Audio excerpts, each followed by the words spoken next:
warahmatullahi taala wabarakatuh. Malam ini santai-santai kita sembang tentang durian. Ya, kalau di Asia Tenggara khususnya di negara kita memanglah durian amat dikenali. Ada tak yang tak makan durian? Rugi kalau tak makan ya. Buah durian buah yang sangat unik, sangat istimewa, harganya memang mahal. Kalau di Malaysia raja buah, tapi kalau di China mungkin dah jadi maharaja buah. Maklumlah harganya begitu mahal dan dijadikan sebagai hadiah premium, berprestij. Alhamdulillah kita di Malaysia walaupun harga durian mahal, kita masih ada pilihan, umpamanya durian kampung.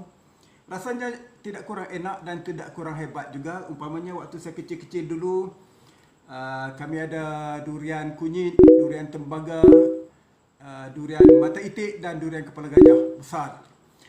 Jadi apa yang saya nak katakan hari ini, banyak perkara yang istimewa dan keunikan tentang buah durian ini ya. Sambil itu saya akan sentuh juga tentang falsafah durian. Umpamanya kita lihat buah durian, macam mana saya katakan unik dan istimewa. Kalau kita nak beli durian biasanya, ya, bagi orang biasa kebanyakannya mungkin pergi tengok-tengok macam tu, kemudian mengharapkan penjual saja untuk tolong pilih buah dekat kita. Tapi kalau kita ada sedikit ilmu, insya-Allah kebarangkalian untuk kita dapat buah yang baik adalah tinggi. Jadi misalnya kalau kita nak beli durian, kita akan guna semua panca indera kita. Umpamanya kita pegang buah durian, gunakan tangan kita, kita rasa durinya untuk mengetahui rongga-rongga di dalam durian ini sama ada masih mengkar ataupun sudah masak. Kemudian kita akan tengok bentuk durian untuk mengenali durian jenis apa. Misalnya kalau Musang King tu ada bentuk macam starfish dekat sinilah. Tapi ini bukan Musang King ya, ini udang merah.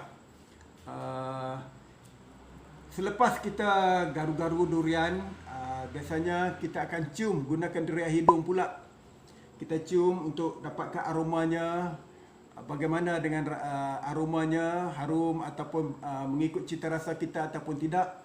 Selepas kita hidu, tak cukup dengan itu, kita goncang pula, dengar di telinga kita sama ada durian ini benar-benar masak. Kalau bergoncang, ada macam bunyi, ada ruang-ruang yang bergegar di dalam tu, sahlah durian ini masak. Jadi kita akan guna semua panca indera kita.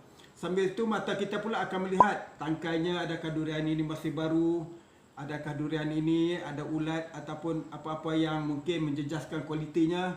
Jadi pokok pangkalnya semua panca indera kita guna untuk mendapatkan durian yang baik. Unik durian ini ya. Dan apakah pula falsafah di sebalik durian? Kalau kita bandingkan dalam kehidupan kita, kita nak dapat sesuatu yang baik, kita mesti berusaha. Macam tu jugalah dengan buah durian. Kita tahu durian isinya enak, sedap, tapi dalam proses kita nak makan isi durian yang enak, yang sedap, yang manis tu, kita kena berusaha. Maknanya kita kena kupas ataupun kita kena buka buah durian ini. Dan dalam proses kita nak buka buah durian ini, kadang-kadang tangan kita terkena duri, tercalar, terkena pisau. Jadi kita perlukan peralatan yang sesuai. Umpamanya kita pakai sarung tangan. Begitulah juga dalam kehidupan kita ya. Kita kena ada kemahiran, gunakan akal fikiran kita, kena ada berusaha. Tapi andai kata kita dah guna semua kaedah tetapi akhirnya kita dapat juga durian yang tidak baik, kita tawakal, kita redha sajalah. Dan tawakal pula bukanlah pada akhirnya, sepanjang proses kita bertawakal. Daripada kita nak beli durian, makan durian. Dan begitu jugalah dengan penanam durian ya. Bertawakal daripada mula, di pertengahan hinggalah ke akhirnya sepanjang masa. Konsep tawakal berlaku setiap ketika. Bukan setelah kita berusaha, kita berdoa, baru kita bertawakal. Jadi apabila kita nak belah buah durian ini, kadang-kadang tangan kita terkena duri, tercalar di sana sini, dan kalau nasib tidak baik terkena pisau ataupun golok. Tapi dengan peralatan, misalnya sarung tangan, kain buruk, insya-Allah kita dapat buka durian dengan mudah mengikut teknik-teknik yang boleh kita pelajari. Dan kita cuba buka ya. Kita buka durian, mudah saja ya.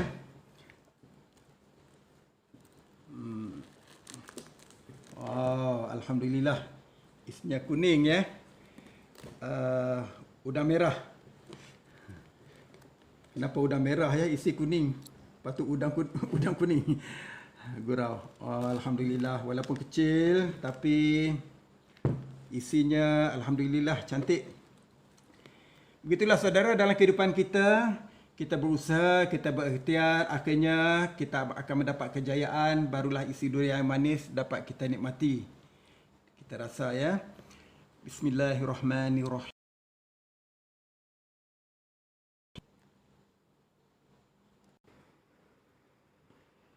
Bismillahirrahmanirrahim.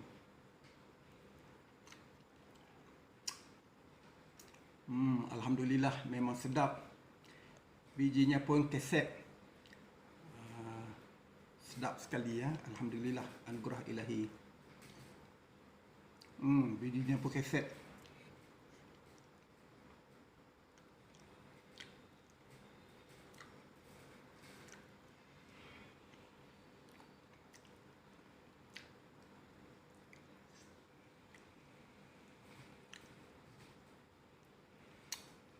Biji durian saudara,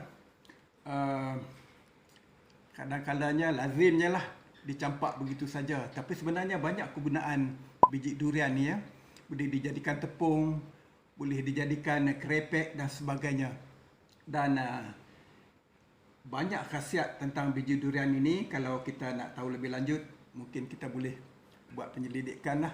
Ya, kita boleh baca di sana sini ada diceritakan tentang kebaikan biji durian. Dalam kehidupan seharian, apabila kita nikmati kejayaan misalnya, ataupun dalam kes durian ni, kita dah nikmati isi durian yang manis, bijinya kita campak begitu saja, seolah-olah macam kacang lupakan kulit. Dalam kehidupan pun berlaku macam tu. Jadi dalam lumrah kehidupan umpamanya, kalau biji setelah isinya kita nikmati, bijinya jangan kita campak begitu saja, sebaliknya kita semai, kita tanam. Kita biarkan pokok baru tumbuh menjadi pohon yang rendang. Ada pohon rendang di tepi jalan, akan ada mergas tua ataupun manusia yang tumpang berteduh.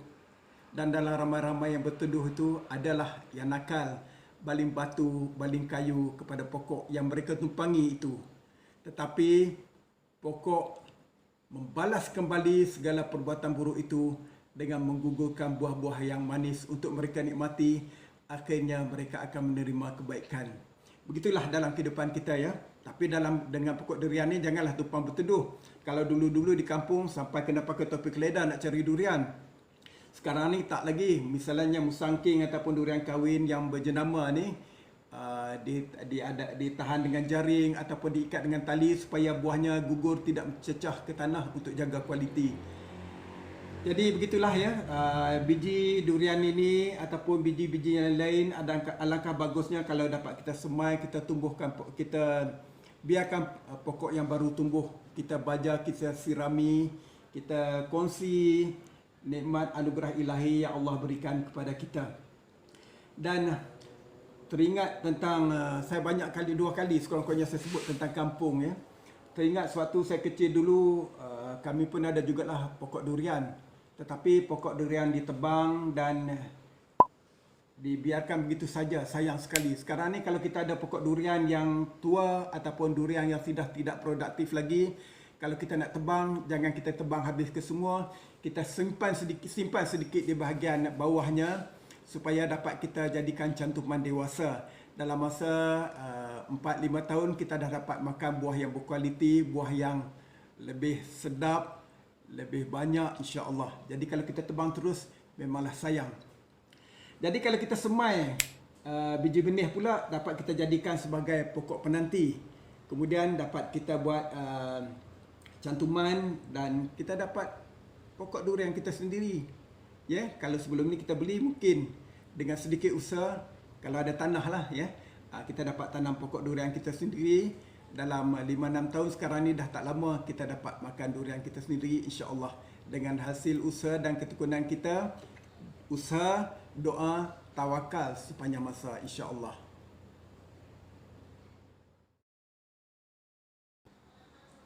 Dan istimewa, banyak makanan berasaskan durian yang boleh kita buat ya. Sekarang ini terutamanya, dan paling saya suka sekali yang pertama pulut durian. Memang sedap, kegemaran saya. Dan banyak lagi lah kita boleh buat Sarawak ataupun pengat durian. Kalau dulu-dulu di kampung kita cicah lagi dengan roti megali, tahu tak roti megali? Sekarang ni mungkin orang panggil roti potong. Tak kiralah ya. Maknanya kita pengat boleh cicah dengan roti. Bubur kacang berasakan durian memang sedap. Dodol, lempuk, puff, beraneka jenis kek, macam-macam lagi kita boleh buat ya. Saya boleh sebut beberapa yang biasa kita dengar lah. Dan jangan lupa tempoyak juga, masak dengan ikan patin. Memang sedap sekali. Kuih seri muka, cucuk kodok. Baru ni saya pergi ke Sedim, berhampiran dengan Kulim, beli cucuk kodok durian. Memang sedap. Waktu di kampung dulu memang kita ada lah, sekarang ni jarang kita jumpa. Kemudian apa lagi? Aneka kek, boleh buat snack, bubur kacang. Memang sedap ya kalau durian dicampur dengan bubur kacang. Aiskrim, aneka aiskrim kita boleh buat dengan durian. Lemping ataupun pancake juga boleh kita buat dengan durian. Puding, pie, macam-macam lagi lah. Saya dah sebut tadi apa dia, durian crepe lagi. Yang lain-lain tu mungkin tuan-tuan perempuan lebih arif ya tentang aneka masakan ataupun makanan yang kita boleh buat berasaskan dengan durian ini ya. Memang unik, memang istimewa. Jadi inilah anugerah Allah kepada kita. Kita bersyukur kepada Allah kerana negara kita Malaysia banyak buah durian. Walaupun harganya mahal, tetapi insya-Allah kita sama-samalah berusaha dengan pelbagai cara, sama ada kita menyokong penanam-penanam durian kita ataupun kita sendiri berusaha untuk menjadi penanam durian. Tanah-tanah kosong kita penuhkan dengan pokok-pokok durian untuk tujuan komersial dan sebagainya. Tapi kalau tak ada pun, kita mengharapkanlah agar sekian sembang santai tentang durian malam ini. Mudah-mudahan perkongsian ini bermanfaat insya-Allah. Dan jangan lupa untuk subscribe, like, komen dan juga share. Komen yang muluk-muluk sama ada suka ataupun tak suka, kerana membahagiakan orang lain adalah satu cara untuk membahagiakan diri kita. Saya sudahi dengan wabillahi taufiq wal hidayah. Wassalamualaikum warahmatullahi taala wabarakatuh. Jumpa lagi.